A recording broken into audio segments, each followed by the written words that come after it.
na ang painting daw yun di puta, bigaya kay BP Sara. Saan banda ka nagbigay kay BP Sara? Yung pala, ang painting nga ginangkin sang di puta nga gago. Convicted criminal. Ang bilat sing Iloy nga si Madriaga, binigay pala sang iridira kagay Sanumol. Guys, Sanumol, tapos pangalawa. Ang isa na naman nga mall sa Lubaw na naman. May SM na naman kanong sa Lubaw, sabi ni Madriaga nga gago. Ang bilat sing Iloy, isa lang sa ka-obsess nga fan sa mga Duterte. Sabi yan na naman, doon na naman sila doon nagkuha, nagdeposito. Sa Lubaw na naman, bilat sing Iloy nga SM na naman. Wala man sang mall palalulo sa Lubaw. Nagapakuno-kuno ang mga iyo-diputa na alam nila kung anong nangyayari sa Pilipinas. Ni hindi nga nila alam kung ano ang nakatayo nga mga mall sa tagsa ka lugar. Wala pa natapos ang mall bilat sing Iloy. Pagkatapos ang Gaisano Mall nga iridira nga totoong may-ari isang painting nga binigay kay VP Sara. Nagdiuna naman sa Lubaw na naman nga mall bilat sing Iloy. Wala naman pala sang mall sa Lubaw. Tapos ito na naman ang gago na naman ng Trillanes. 2010-2011 daw, nagdeposito ang mga bilat sing Iloy sa SM Lanang. Na ang SM Lanang pala iyo di puta. Ang SM Lanang pala 2012. Kag nakatayo, noong mga panahong yun, si Kitty bilat sing Iloy, 9 years old pa lang tumanggap sang milyones. Kay Sami, oy, kung hindi binisila ka mga iyo di puta. Shout out sa Reaction Vlog, YouTube channel. Please like and subscribe. Buhay kayo. Sometimes you need to be more sensitive kung ano ang nangyayari sa Pilipinas because majority of the Filipino people does not want this pusakal nga magabagasawa. Actually, ang mga nag-aaway lang naman niya talaga ngayon sa SOCMED, hindi ito ya mga BBMers, mga Lenny. Pero naaawa nga ako ngayon sa mga Lenny. O asan kayo ngayon? Pinili ni Lenny ang Naga kaysa Pilipinas. Yun ang tinatawag nyo nga leader. She is only thinking of one place. Hindi na nasaya mag-reconsider sa kanyang thoughts because she knows that she is never going to win over Sara Duterte. Hindi ganun sa nanalo, bilat sing Iloy sa talunan nga si BBM. Manalo sa kay Sara at baka magbaliskad ang payabla. Ang mapadagan presidente si Basti tapos vice president si Sara.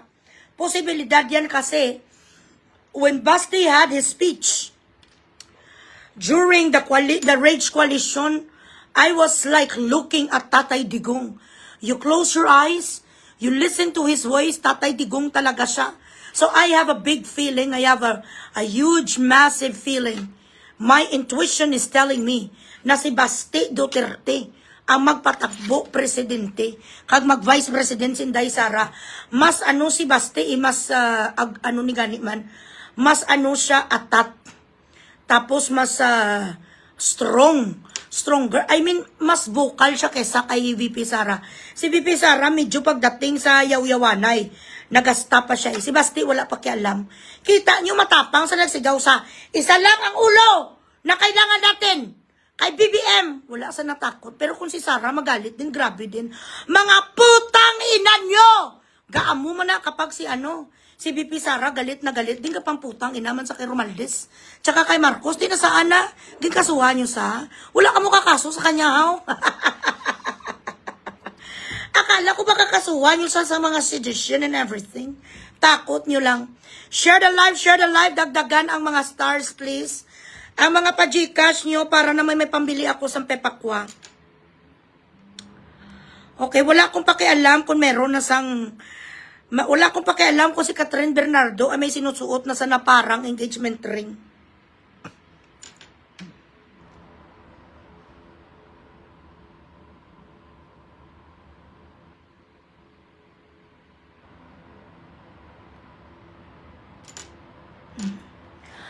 Ang mga isprikitik sang bilat sing Iloy nga si Trillanes nga gago. Ikaw ang trililing ka, kag ang grupo mo nga mga ihudi puta nga mga patay huya, mga nuknukan kamo sang mga kabubuan bilat sing Iloy. Kung magsinungaling kayo bala, ayusin nyo ang script. Di puta, masinungaling lang ang bilat sing Iloy. Ang mga drama nila na nakikita daw sang gago nga si Madriaga. Numero 1, makapangit ang Bilatsing Iloy. Mapahid na lang sang luha ang diputa. Yan nandoon pa sa nagpahid sa kanyang antipara.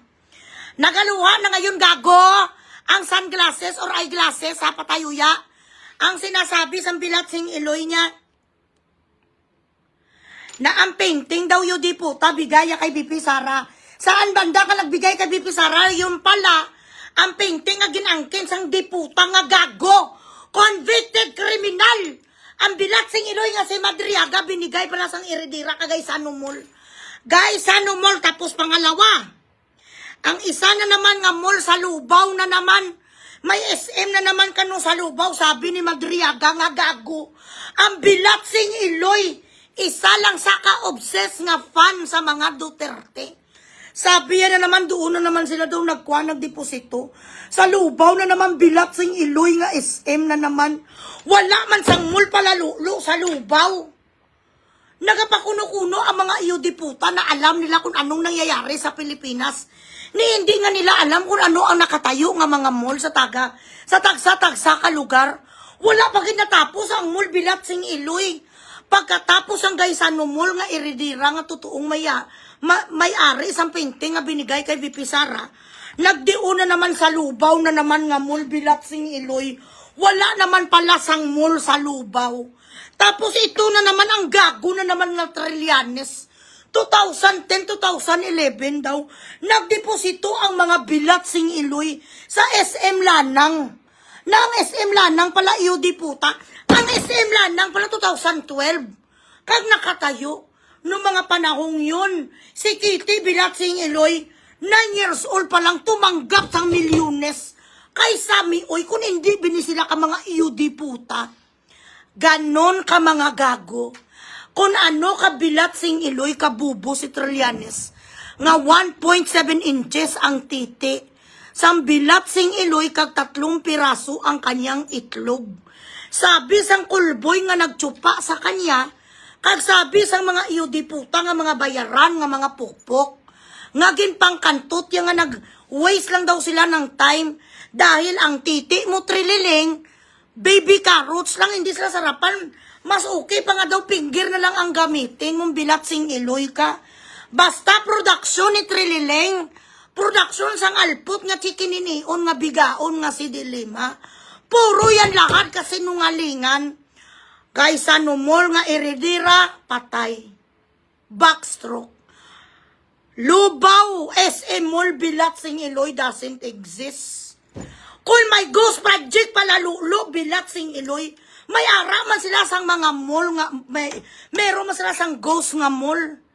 Ikaw, alam mo, Trillanes, ang diputa ka, tigilan mo na ang pag-combination mo sang shabu, sang rugby, tsaka asiton. Kasi yan ang epekto sa'yo.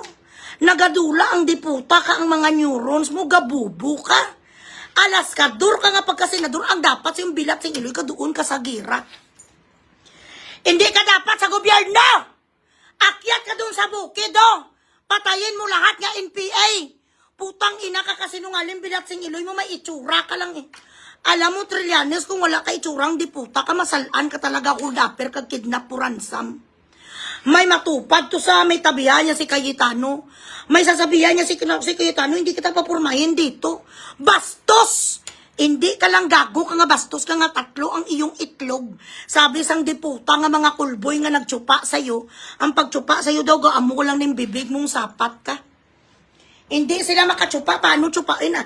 Ayawan sila pangita sang titi mo. Sobra naman ay Trillanes kaliit ya. Sa bilyones na Trillanes nga nakuha mo nga nakaw. Punta ka doon sa China. Magpalagay ka sang silikon. Ipa-stretch. Araw-araw naman ay nga titi sa kanya. Kaya grabe sa guys ka-insecure. Grabe sa ka-insecure, kagalit na galit sa mundo si Trillanes. Iwan ko ba? Sino ba nagpasabog sang titi mo, Trillanes? May naglagay pa sang may naglagay ba sang kamera dyan kag triangulo sa titi mo? Do araw-araw galit ang diputa. Ya pati kay Senator Cayetano, nakaupo na sa plenary ha. Mambastos pa sa kay Cayetano, hindi kita papurmahin dito nga sino ka. Bilatsing Iloy mo gago. Do si sinuning diputa kung galit na galit ka talaga Trillanes sa buhay mo, utda na lang bala, putulin mong titi mo gago tapos lapuron mo. Diputa ning gago niyo. Ang Bilat sing iluya, huwag ka kasi nagsashabu nga cocktail. Dapat ang ginagawa mo kung shabu-shabu lang para daw bungga, Mr. Friendship. Kapag nilagyan mo kasi na sang white rabbit, nilalagyan mo sang stork, tapos ginalagyan mo pag isang albatros, ganon ang effect sa'yo. Kita mo do gago ka. Kung hindi ka ba naman gago, bilat sa iloy, bigyan mo sang script. Ang isa din ka gago, nga patay gutom, din nga bilat sing iloy, nga kidnapper, convicted. Kukuha ka na lang Trillanes. Sang makwan sa madiscredit. Sa madiscredit, di puta sa mga Duterte, kriminal pa kung hindi ka binaman gasabo. Kaya kung matino ka sana, kag magaling ka sana mag-script, hindi ka kukuha. Sa ganitong klaseng tao nga mga kriminal, ibig sabihin wala ni sila integrity. Kukuha ka na lang yung di puta, kan ang bilat sa iloy, nag-serve pa sang 10 to 20 years, hindi ka bigago. Walang may naniniwala sa iyo, kay putang ina ka. Kahit pa dyan ngayon magjakol ka, palitan mo mang pangalan mo, Abdul Jakol Bintamod. Wala talaga sa iyo maniwalang di puta, kapag kasi nyo kung mga sapat. At ang mga stars yung dagdagan nyo na naman, wala na kuya busis. Mildred High,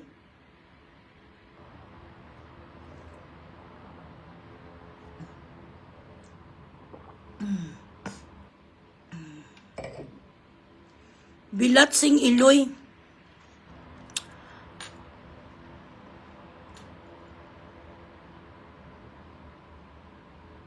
Ay, aba, grabe.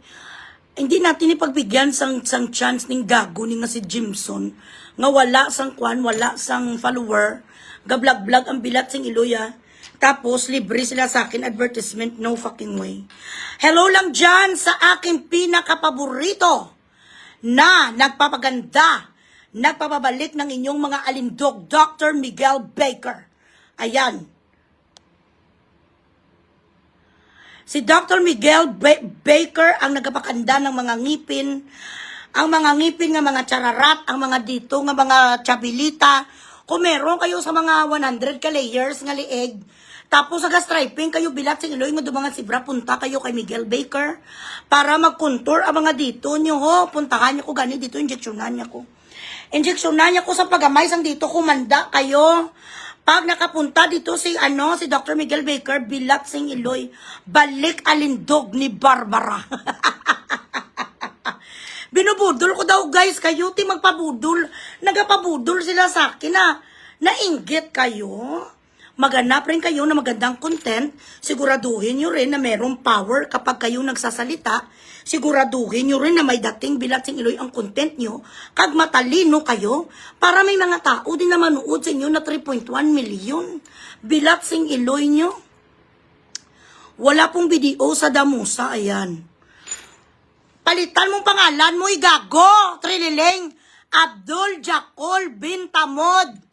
Tapos maganon ka daon bilat sing iloy mo ka, Jacolin mong 1.7 mo nga inches. Nga titing di puta ka.